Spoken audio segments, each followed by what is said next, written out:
And it looks like we have gone live on YouTube. So good morning, good afternoon, good evening, everybody at GitLab. This is the start of the group conversation for development. My name is Christopher Leffeltz. I'm the Senior Director of Development. Thanks for the questions that have already gone in. I just want to do a quick voiceover. If he's joined, which I'm trying to see if yes, he has joined. Just want to introduce Wayne Haber. He's our new Director of Engineering Defend. Wayne, if you could just give us a quick brief introduction on yourself, where you were and what made you interested in GitLab.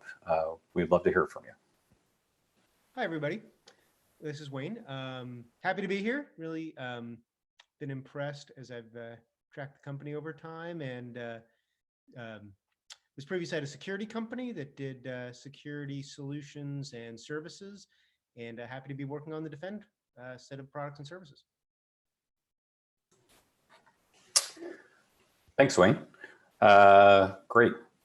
Sid, you have the first few comments that looks like you're editing questions in line. You want to verbalize your first one? Thanks. Yeah, I love the cross-link from the presentation to the discussion notes. I wonder if you can elaborate on Q3 hiring goals met, 30 hires versus 54 target. Seems like it's not met, but Q3 ain't over yet, so I might be missing something. Yeah, I apologize if I said it was met. That's probably from me a cut and paste error, and I should just remove the met. So I'll go ahead and remove that right now. It's more of an update of where we are. Key aspects of that is we still have a fair number to hire this month. You know, if we do successfully, we would hit 26.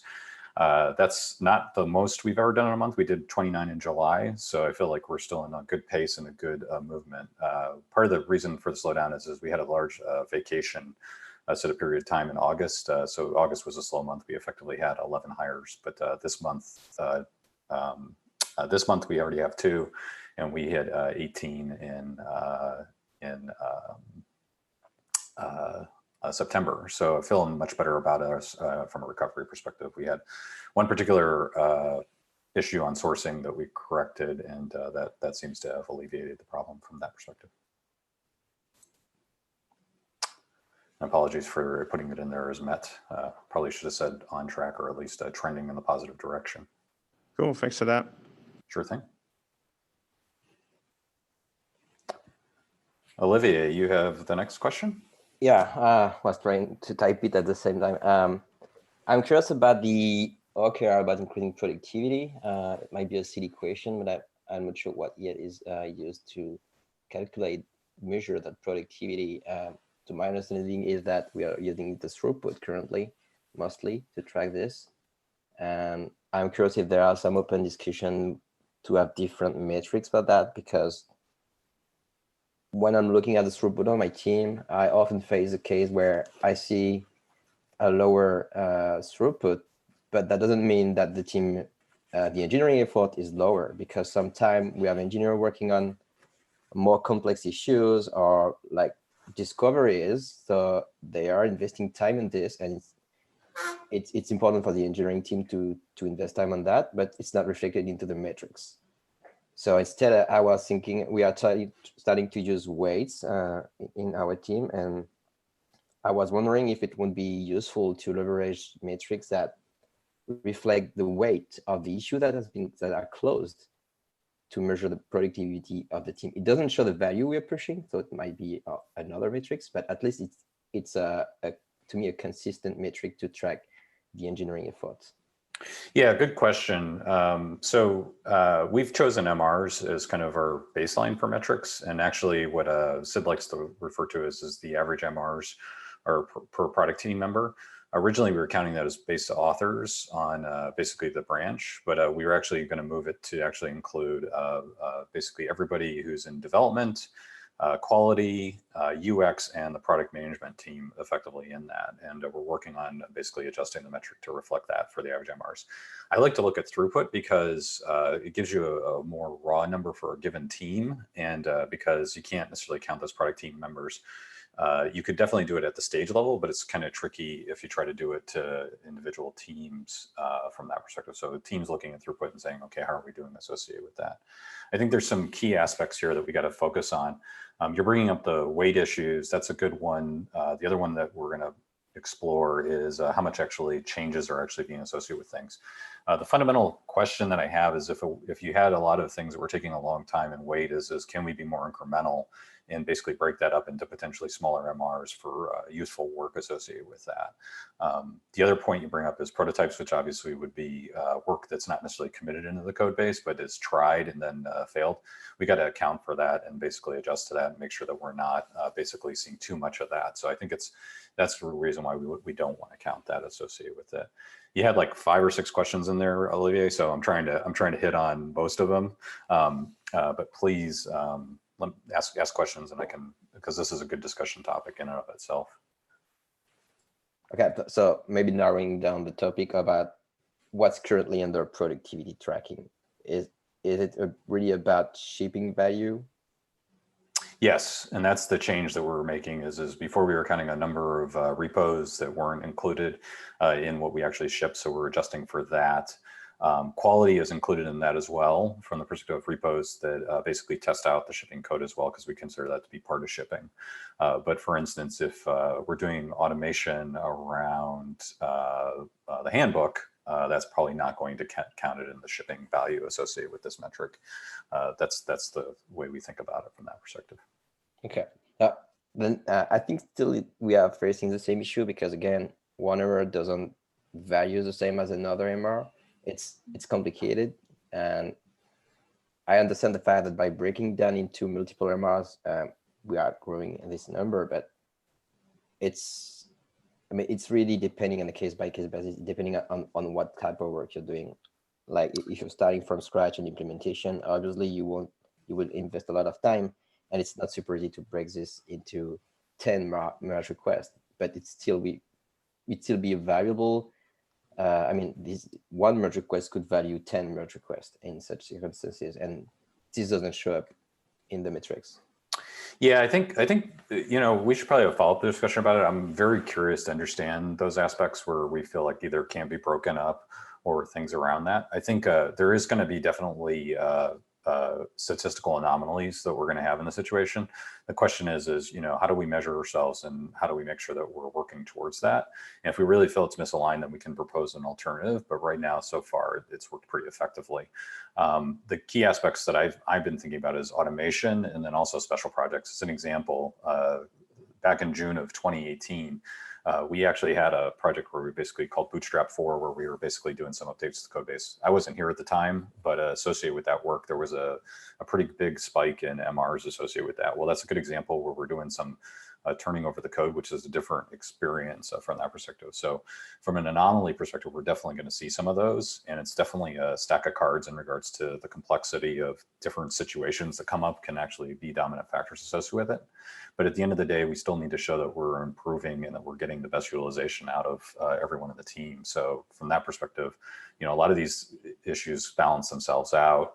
Work from it. The other aspect is we don't want to look at a specific month and think of it in terms of that month. We want to think of it in terms of the team improving and how we get better as a whole. So that's the other thing that I would encourage you to kind of be thinking about. But more than happy to kind of take additional discussion topic on it, because I think it's definitely like there's no clean answer here, but you got to pick something to try to say, okay, how are we going to evaluate ourselves in this is kind of where we're at right now at this point in our journey.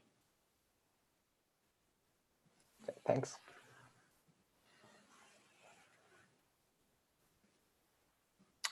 Cool. Edward had the next question, but I think I answered it in line associated with that. Sid, you cut and pasted a question in. I don't know if you want to ask that one or Jamie. Actually, Jamie just put one in. So Jamie, do you want to verbalize your question? Sure. Thanks, Christopher. You touched on some of this already, but I was just curious, as a new TAM, your OKR around improving predictability on customer expectations. So hire to plan, increase productivity. What other dynamics go into improving the performance thus far in this goal? Improving the performance, you mean as far as just throughput or as in predictability? Yeah, because those are I won't say conflicting, but they're certainly. Sorry, I should reframe the question. So my question was more specifically about improving our predictability. So, like, do we plan less aggressively, or are we going to start rotating towards like saying we're going to do less? Just curious about how we manage through beyond, the other sort of related OKRs. How else, like, what are the dynamics you're focused on to improve our predictability, right? How do we sort of build customer confidence in saying, we said we would do X for 12.4 or 12.X or release Y. Beyond the other two related OKRs, like what else is at play here? Yeah, that's a good question. So up to this point, the policy that we've chosen as an overall guidance has been velocity over predictability, right? So and we actually just changed that to from a technical decisions to actually say availability over velocity over predictability, right? So from that perspective, you're going to see a definite change from the perspective of seeing that technical evaluation being made.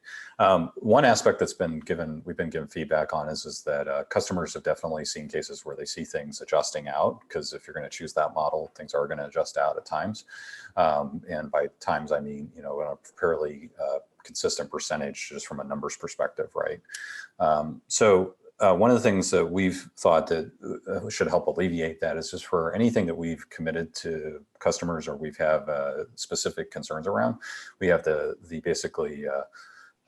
tag associated with that. I forget the planning priority is the tag and or label. Sorry, not wrong term. Label. Planning priority is the label, and that's where we can use that now. Christopher's evaluation of that right now is that we've only been doing it for a few months. We've been fairly successful at it so far, but it's early days.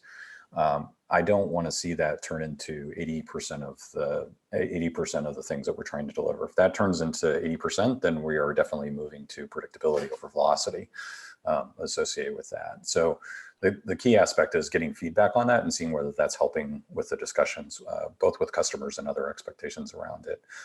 Just because, I think as a whole, this is just one person's opinion in the company, but I think as a whole, a lot of our customers see the value in the overall story we have and the journey that they're going to take, rather than a specific month that a particular feature arrives in, just from that perspective. So that's currently how we're thinking about it, but we're always open to feedback and adjustment, as much like the availability over velocity decision was being made. Thanks, I appreciate it. No problem. Sid, do you want to verbalize your question? It's more of a statement. I didn't see any other questions. I don't want to take away from anybody else. But maybe you should consider at least adding this to the handbook, because we seem to be having this conversation multiple times, and I want to make sure that every time we add to it and we have a point to refer to. There's multiple ways of measuring productivity in engineering, and they all have like side effects. And I think on a spectrum, I can see weight, which is a great suggestion by Oliver. And Oliver, I actually worked as a civil servant at a certain point, and I paid our vendor per weight. This many points you're paid for. So I do like that. I think what I've seen over time is that you get inflation of the weights. People just assign more points to stuff. It's a relative measure, and there's no, you get into this, you end up spending a lot of time assigning weights. It becomes kind of controversial between different teams, and that is not value added work. You can do it by merge requests, like we're currently proposing. The consequence of that is that people will split things up in smaller chunks. Now, the nice thing about that is that's something we actually want to encourage. And then the last one is per release post item, which is something I want to start measuring, but the consequences of that maybe are obvious as well. Maybe not. I don't want to use the word obvious, but you get new features over improving existing ones. For example, at Google, launching something is a promotion thing. You cannot get promoted without launching something. So you get people launching like Allo and I think Duo or something, and all kinds of new chat clients instead of improving Hangouts. Now, it's a simplified story. I'm sure reality is much more complex, but you basically get that. People launching stuff over improving stuff, which is maybe not something we want. We want to increase maturity at the same time. So I think there's trade-offs, and I think of all the trade-offs, splitting things up a bit too much aligns with our iteration value. So it's kind of a side effect we actually want, because we think it will reduce coordination costs and help us work asynchronously. But I think we've talked about this a lot, but we never wrote it down. So maybe that'd be a thing to write down. And Oliver, feel free to chime in. Yeah, actually, this reflection comes from a bit of retrospective around throughput, and I really found throughput very valuable to break things down. I think it has improved the iteration habits of the engineers. But I think it should not be the ultimate goal, because at some point we will reach a limit under which we cannot go, we cannot break down work under given limits. And I think at least we are close to reach that limit to me. And that's why I would like to have other metrics. But I think I was most focused about an engineering metrics to keep track of the effort given by the team, and it might not be as suitable for tracking user value with the side effect that you were explaining for weights. But yeah, that makes sense. Yeah, and another key aspect that you call out, so there, I just want to reemphasize it, is gaming the system is totally allowed here. More MRs associated with that. One of the questions I've got in my mind is whether we should be counting automation associated with that. We have seen cases where we've actually automated things away, and because of that, it hasn't shown up in our metrics over time. And that's actually an example where we've seen some examples of that where we're not effectively counting it, or we should be thinking about it. So I think those are also important things to recognize. Thanks for this feedback, Sid. I will take that as an issue to go work. I did it in real time to go create the issue. I apologize, I didn't have an MR ready to go for you for that aspect of it. No need to apologize. I think one of the hardest things in software is measuring productivity. So we're never going to solve this, and we're just trying to get better at it. And I think what we're trying to do is like measure where people are getting stuck. Like, hey, if there's not enough database reviewers, like what metric would show that? What would go down? Could also, an alternative, just thinking out loud, is kind of time from first commit to getting it merged in the code base, and Malin is measuring that. So that might be another thing. Yeah, one thing that we've been encouraging feedback from the engineering managers 3 months ago was we do have the mean time to merge metric, which I keep an average of and tried to keep an eye on.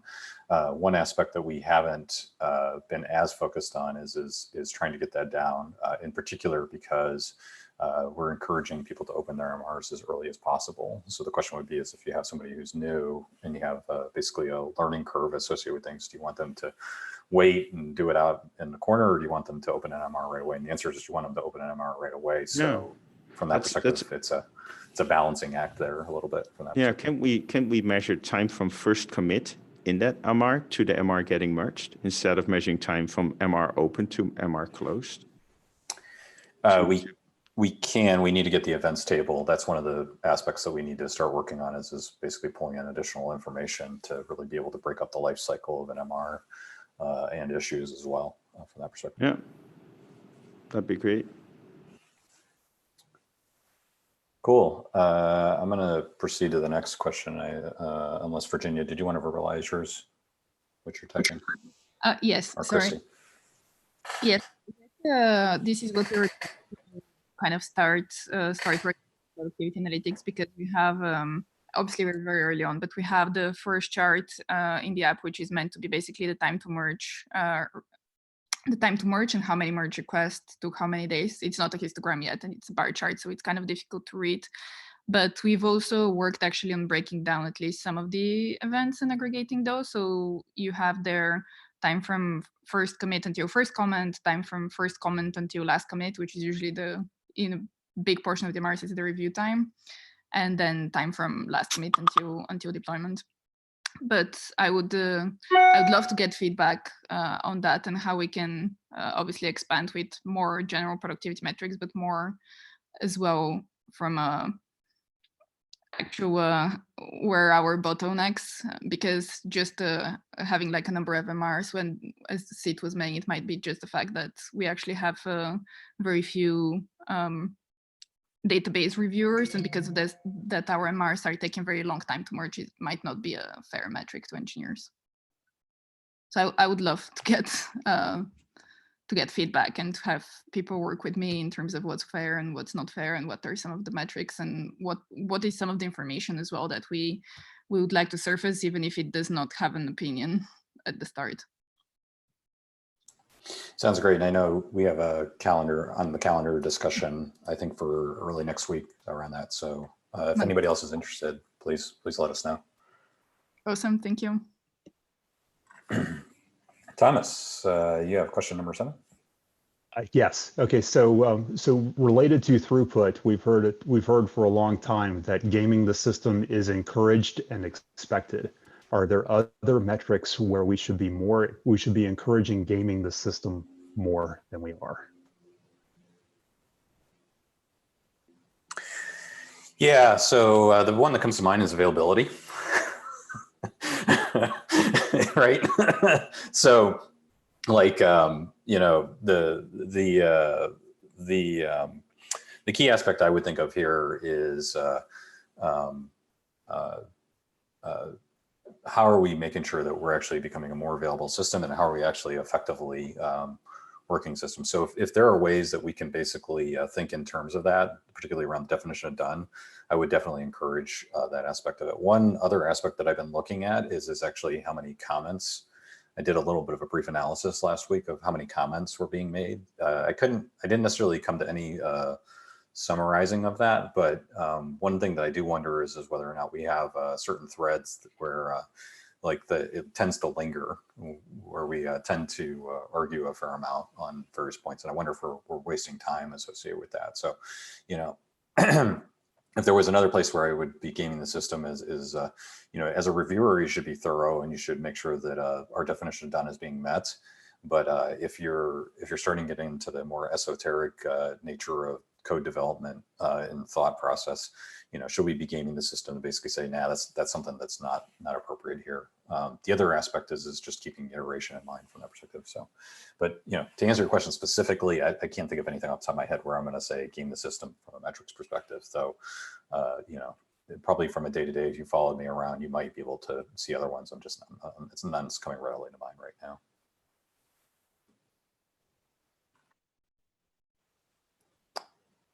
Not sure why the recording stopped. We're still live, so we're good. Okay. Emily had the next question. Emily, we want to verbalize it? I just wanted to know what the Easter egg in the slides are. Yeah, so there is no Easter egg in the slides. I fell down on the job. There is an Easter egg in the group conversation notes, though. And for anybody who doesn't know, horses do actually levitate while galloping. Walmer? Yes, thanks, Christopher. So my question is, what are your thoughts about reviewing MRs versus creating MRs? Which one do you think is the most important task? I'm trying to think of a really horrible analogy, and I'm failing on it. I think both are important, and it's like kind of when somebody asks me, you know, should I do A or B? Oftentimes my answer is yes. We need to do both. So, you know, one of the things that we do have focus on, and I have it in the OKRs, is around basically maintainers. We do take reviewing very seriously, and you know, I as an engineer through the years have learned that the one place that gets the most value is from reviews. So, you know, taking the time to do reviews appropriately, making sure the code's working effectively is a super important part of the job. We need to obviously balance that because, you know, if you're spending all your time reviewing, then there's some productivity loss associated with it. But like, you know, the other thing we're doing is we're looking at teams rather than individuals. So if, you know, if you had the extreme version of that, one individual who's reviewing 100 commits and everybody else is really super effective, then maybe that's time well spent. Though I would even in that situation encourage us to balance that out, because if that one person leaves, then all of a sudden your reviewer is gone, and guess what? Now you've got to reformulate anyways. So I think there's a healthy balance that we need to have between these two. Do I have a ratio? No, I think each team has to kind of figure that out. Each individual kind of has to figure out for themselves.